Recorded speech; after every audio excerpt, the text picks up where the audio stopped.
Generally लोग क्या misguide होते हैं, उनको सही तरीके से सलाह नहीं मिल पाती क्योंकि वो लोग क्या यूट्यूब पे या यहाँ वहाँ जाके ये चीज का पता करते हैं और फिर वो लोग डिस्ट्रैक्ट हो जाते हैं। आप 2 साल रेंट पे रह के देख लो, आपको रियलिटी पता चल जाएगी। 2 रुपए 3 रुपए रेंट था जो पहले के टाइम पे, आप 100 साल की बात करो, 100 साल पुराना जो इतिहास पकड़। ये तो बहुत बड़ा स्कैम नहीं है, मतलब आप कंघी बेच रहे हो और आपने वो कंघी कभी इस्तेमाल ही नहीं की है और आप लोगों को बोल रहे हो कि कंघी ले लो, कंघी ले लो। उसको डाइवर्ट करके मार्केट में उसको इन्वॉल्व करने के लिए ये पूरी ट्रिक करी जा रही है।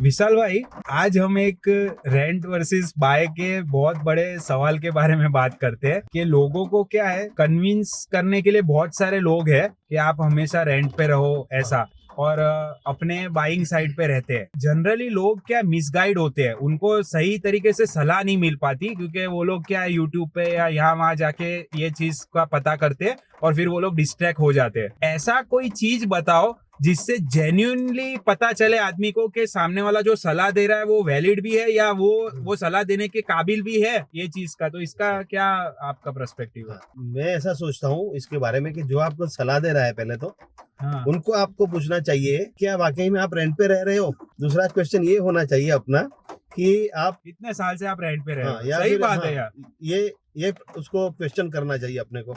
दूसरा चीज एक ये बोल रहा हूँ, खुद तो वो लोग रेंट पे रहते नहीं है, बराबर है, ठीक है। और आपको बोल रहे हैं रेंट पे रहो, तो उसका रीजन क्या है, उसका माइंडसेट क्या है, वो आपको क्या समझाना चाहता है या उसकी ट्रिक क्या है, वो कौन सी चीज में उसको कन्वर्ट करना चाहता है आपको, वो चीज भी आपको थोड़ा सोचना पड़ेगा। ये तो बहुत बड़ा स्कैम नहीं है, मतलब आप कंघी बेच रहे हो और आपने वो कंघी कभी इस्तेमाल ही नहीं की है और आप लोगों को बोल रहे हो कि कंघी ले लो, कंघी ले लो।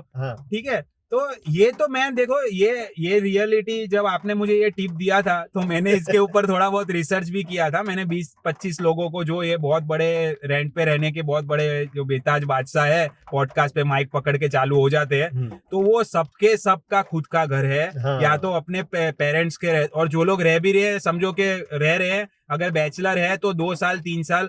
कोई भी आदमी मुझे ऐसा नहीं मिला जो 10 साल से रेंट पे रह रहा है, जो जिसकी कैपेसिटी है घर खरीदने की और नहीं खरीद रहा, और जिसकी फैमिली है, बच्चे हैं, वो भाई वो प्रैक्टिकली पॉसिबल ही नहीं है। आप 2 साल रेंट पे रह के देख लो, आपको रियलिटी पता चल जाएगी। ये सब है ना, सिर्फ बोलने की बातें हैं। ये लोगों को क्या है कि भाई अभी जो रियल एस्टेट वाले जो तीसमार खान लोग हैं ना, वो यूट्यूब पे आए नहीं है। जिस दिन आ गए तो ये सबकी दुकानें बंद हो जाएगी। तो एकदम डिस्ट्रैक्ट करने वाली ये बात हो गई है। ठीक है, मैं दूसरी एक चीज आपको बताना चाहता हूँ यहाँ पे कि रेंट में आपको फायदा है या नुकसान है, पहले तो ये। और रेंट किस लिए है, रेंट किन लोगों के लिए पे बना है, वो पहले आप सोच लीजिए। देखो, जिसकी अपने पुराने फादर्स की या बाप दादा की जो प्रॉपर्टी रहती है, वो तो आपके पास है, तो आपको रेंट पे जाने की जरूरत ही नहीं, सवाल ही पैदा नहीं होता। अगर आपको ना निकाला जाए तो आपको इमरजेंसी में आपको निकाल दिया तो आपको रेंट पे रहने जाना पड़ेगा। पहली बात ये।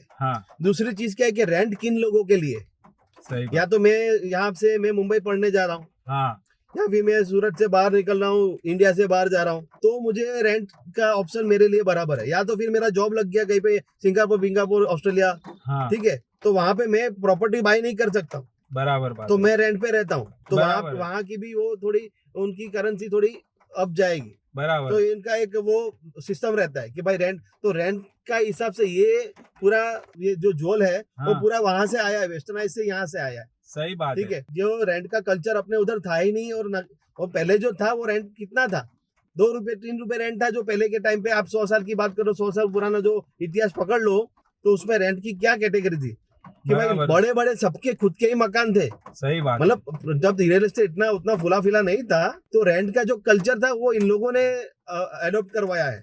और जो कि समझ लो कि भाई बाहर से कोई काम करने यहाँ आता है, तो उन लोगों के लिए रेंट है। वो बहुत एक पर्टिकुलर सेगमेंट जो उसपे फिट होता है, हर आदमी के लिए थोड़ी है। जिसकी बीवी बच्चे हो गए, घर में एजेड पेरेंट्स है, उनको ले लेके क्या आप घूमते रहोगे?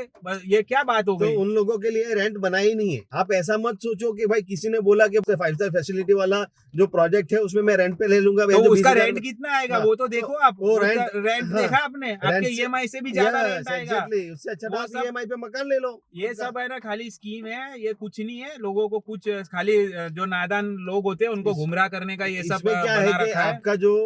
आपका जो रियल मनी है, जो आपका हाथ में जो कैश पड़ा है, उसको डाइवर्ट करके हाँ, मार्केट में उसको इन्वॉल्व करने के लिए ये पूरी ट्रिक करी जा रही है। जैसे आप समझ लो कि यूट्यूब पे मैं सबसे पहले मैंने स्टार्ट किया था, तो यूट्यूब पे मैं जो रियल एस्टेट के बारे में या फिर मैं स्टॉक मार्केट के बारे में जो रिसर्च करना स्टार्ट किया था, तो मैंने ऐसा जो भी वीडियो में देखूं उसमें ऐसा ही आ रहा था कि भाई लॉन्ग टर्म में पैसा डाले, लॉन्ग टर्म में पैसा डाले। और वो लोग, मैं ऐसा सोचता था कि लॉन्ग टर्म में पैसा डालू तो मेरे कब मिलेगा पैसा, और उतने टाइम पे पैसे का ब्याज का क्या। ठीक है, जो गुजराती बुद्धि चलती है हमारी जो धंधे की, वो तो यही बोलती है सही बात कि भाई पैसा जो मैं डाल रहा हूँ उसका मेरे को आउटपुट क्या मिल रहा है। ये सारी चीज भी बहुत सारी इंपॉर्टेंट पार्ट करती है चीजें। और आप अपने डेटा पे जाइए, हमने पहले के वीडियो में भी काफी चीजें डिस्कस की है कि कितने लोग कंटिन्यू कर पाते हैं SIP, वो बहुत कम नंबर है। तो ये सब चीजों के डिस्ट्रैक्शन में मत आइए। और आप है ना कोई सिगरेट बेचने वाले को बोलोगे, पूछोगे कि भाई कि सिगरेट खराब चीज है, तो वो कभी भी आपको नहीं बोलेगा। ठीक है, तो जो आदमी जिस चीज का धंधा करता है वो उसका ही झंडा ऊपर रखेगा। तो आप सलाह भी ऐसे लोगों से ले रहे हो, लेकिन वो क्या है कि वो अपना माल बेचने के लिए कोई बिना चीज का पता किए हुए सामने वाले की क्या रिक्वायरमेंट है, क्या है। मैं ऐसा बोलता हूँ थोड़ी तो सेंसिटिविटी लाओ। किसी के घर में पुराने एजेड पेरेंट्स है, घर में प्रेग्नेंट वाइफ है, छोटे बच्चे हैं, और आपका यूट्यूब वीडियो देख के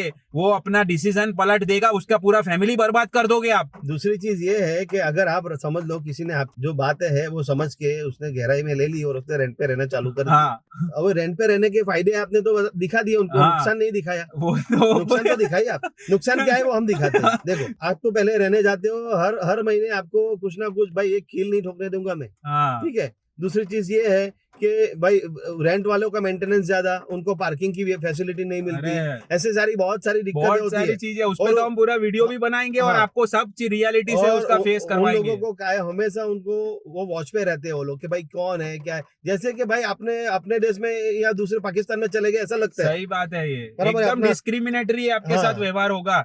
और ये जो सब बात करते हैं ना कि भाई सेलिब्रिटी भी रेंट पे रहते हैं, भाई वो कौन सी कैटेगरी में आप बात कर रहे हो। आज आप 5 स्टार होटल में जाओगे, 7 स्टार होटल, तो उसमें भी आप 2 लाख के कमरे में भी रहोगे, आपकी कैपेसिटी है तो आप हर कुछ करोगे। लेकिन आपकी बेसिक रिक्वायरमेंट तो होती है ना, रोटी कपड़ा मकान, वो सब छोड़ के आपको ये इन लोग की लाइफस्टाइल जीने जाओगे क्या।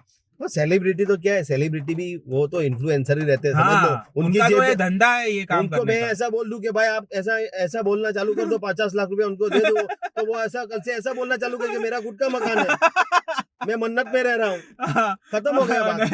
अरे यार प्लीज ये सब चीजों में मत फंसिए, अपना रिसर्च खुद करिए। किसी जो रेप्यूटेड, जो गाइडेंस देने के लिए लायक आदमी है, आप उसकी बात मानिए। नहीं तो अपने पेरेंट्स और आपके फैमिली में जो बड़े बुजुर्ग हैं उनकी बात मानिए। ये यूट्यूब वीडियो वालों की बात कैसेट पे मत नाचिए।